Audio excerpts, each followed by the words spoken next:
Victor stood beside the window in the hospital corridor, his brow furrowed. Hanging up the phone, he looked up and stalked off with purpose in his step. A heavy silence filled the car. Sensing his assistant's furtive gaze, Victor turned and said in a soft voice, "Something on your mind?" "You've only just been discharged, sir. You should go home and rest. Your other responsibilities..." Victor didn't respond, instead resting his chin on his hand and turning to look out the window. Goldman wanted to continue, but after a moment's hesitation, decided it was best to remain silent. Thinking back to the time he saw Victor in quarantine, covered in blood, a little shiver ran up his spine. Rain began to fall, gathering in rivulets on the window. The brake lights ahead refracted red and white through the glass, and everything became obscured through the curtain of rain. Victor couldn't help but to think of the last time he saw her, 1 month ago. It was raining then, too. Standing in front of her, his clothes soaking wet, his heart bursting with the joy of recovering what he thought was lost, he was determined to change the outcome that time. Fragments of memories rushed to the surface, threatening to overwhelm him. His breathing became shallow and ragged. He saw the bullet ripping through space towards her. He saw himself throwing himself in front of her, blood spilling from his stomach onto her dress. He saw himself raise the dagger, his hand trembling like a leaf. Redness flooded his vision. Clumsily, he tried to wipe away her tears, only to smear blood on her pale white cheek. Bright red lights brought him to his senses. He held her tightly, one last time. "No matter where you are, I'll always find you." The pain of having his soul torn apart swept through his body.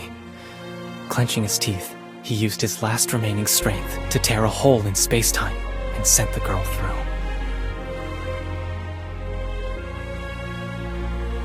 His right hand trembling, Victor knew what he must do, even if it meant going back in time.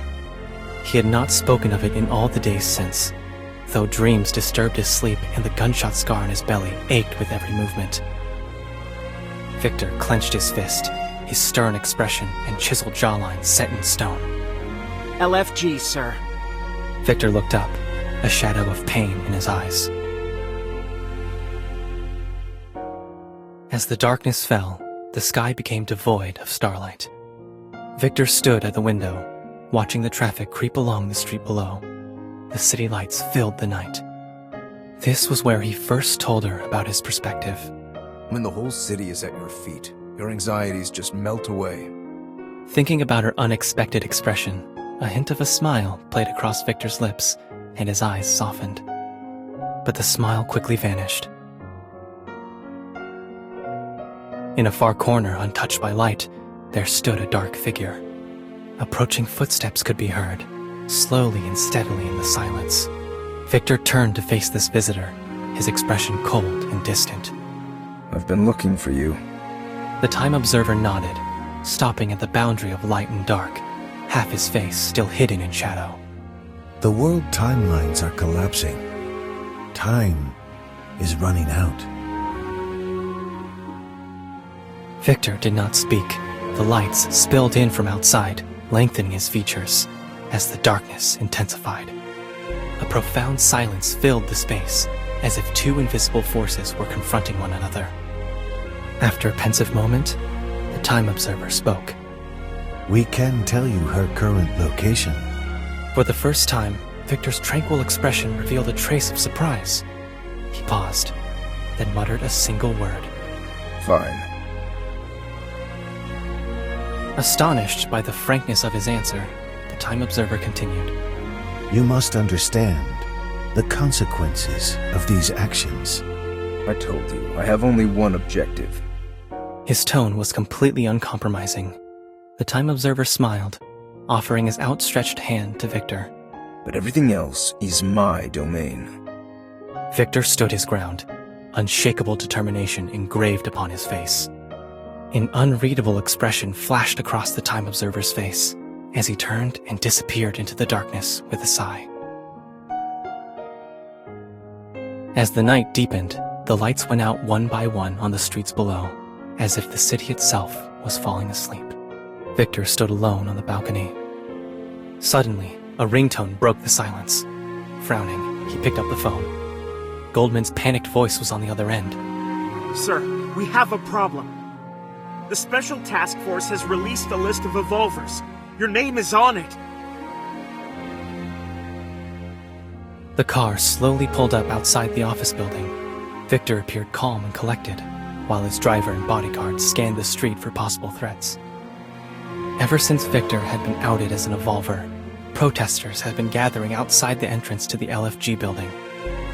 The revelation had caused quite a stir, and the company's share price had taken a hit.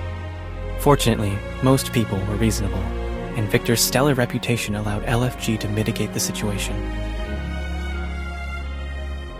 As he got out of the car, Victor noticed the protesters weren't at the usual spot at the front of the building, but instead had gathered around a flower bed off to the side. At its center, he caught a vague glimpse of a boy. Despite his uncertainty, he quickly headed towards the scene. The boy's clothes were torn and his face was red and swollen. There were tears in his eyes, but he stubbornly pursed his lips taut and refused to let them fall. Upon seeing Victor, the protesters became even more agitated, hurling insults at him and the boy, who, as it turns out, was also an evolver.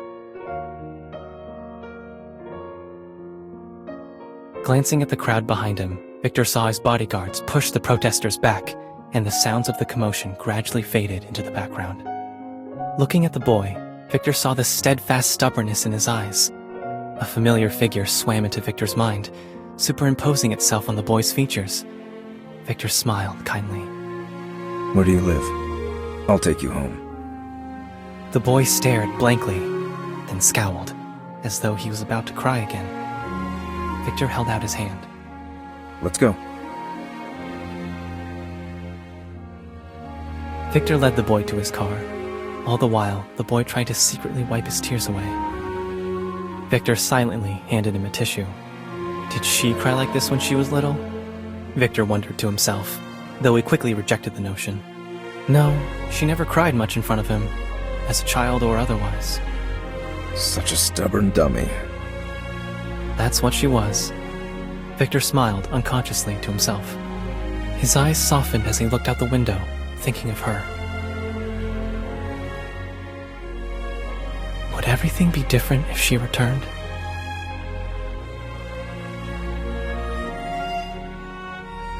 Arriving at the boy's home, his parents fell over themselves with gratitude. In conversation, Victor learned they had lost their jobs because they were evolvers. But despite their difficulties, they didn't appear too concerned. On the contrary. They'll pay for it one day. With confidence in his eyes, the boy's father shook his fist. Blind optimism. He'd seen it somewhere else before. Realizing the connection, Victor's eyes softened, and he smiled briefly. I can give you an opportunity. The couple appeared stunned. Victor repeated the offer a bit more seriously this time. But I'm not a charity. If you want to come and work at LFG, you'll need to show me what you can do. A lot of emotions passed through Victor's mind. He remembered the look of the girl at one of those meetings. She proved to him once and for all that evolvers possessed a light that could not be concealed.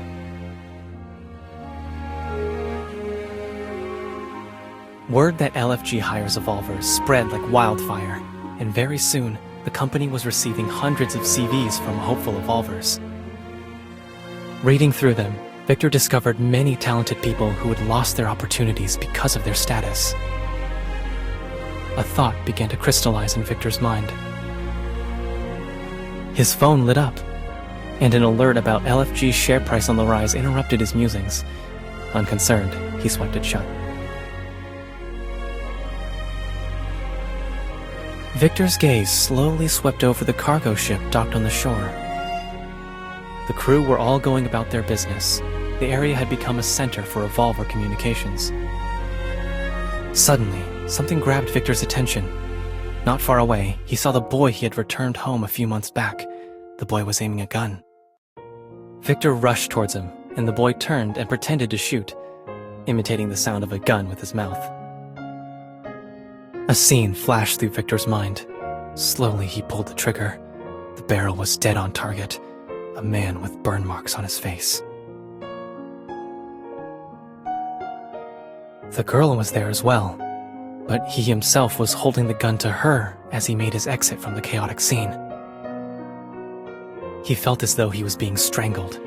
Fragmented memories came flooding in, reassembling themselves in Victor's mind. He stood in place, his right hand quivering slightly. The boy stopped at the sight of Victor and panicked. Sorry. His thoughts interrupted. Victor swallowed, his Adam's apple quivering slightly, and an unreadable expression flashed across his eyes. Quickly, he regained his composure. Victor strode over to the boy and held out his hand. Give it to me.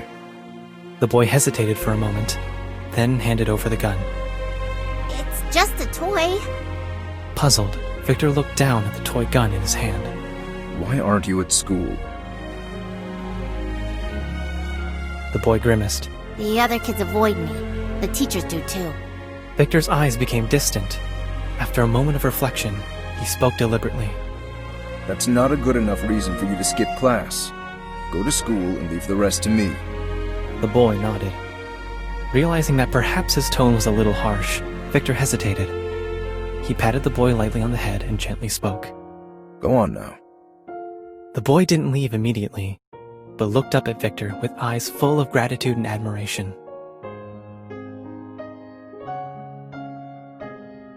Thank you for helping us. Everyone says you're a good person. That said, he ran off. Victor was a bit startled. Watching the boy run off, a small, self-deprecating smile played across Victor's lips. Images of the gun, the girl, and the sudden drop of the dagger flooded his mind.